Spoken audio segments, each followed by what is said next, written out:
We're joined now by Rajeshwar Devarakonda. He's the head of emergencies at HelpAge India. Mr. Devarakonda, how important is it for seniors to actually be helping themselves? Elder self-help groups, how have these been in many cases very, very effective? Firstly, Namaskar, Pranam, and thanks Dr. Pranoy and Vishnu and NDTV team.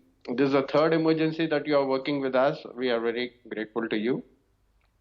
Like we have heard, we are sitting on nearly about 16 crore elderly in India. Now, of this, about 73% are in the rural areas, and that's where the elder self-help groups come in. These rural elderly coming from unorganized sector don't have any social security of their own, and you have heard that only 30% of all elderly get pensions.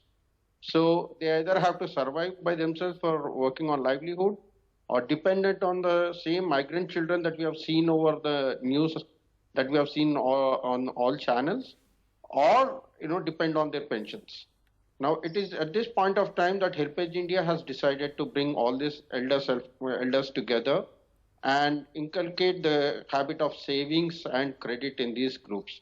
So currently, thanks to the support that we have received from corporates, some foundations, corporates like NSC Foundation, HSBC, others, we started forming, and currently we are nearly about 6,000 elder self-help groups across the country.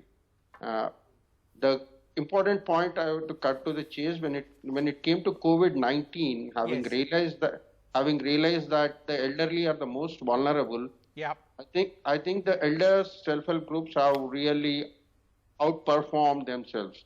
They took out all their savings, they gave it to all the destitute elderly who are in requirement of food and medicines, etc.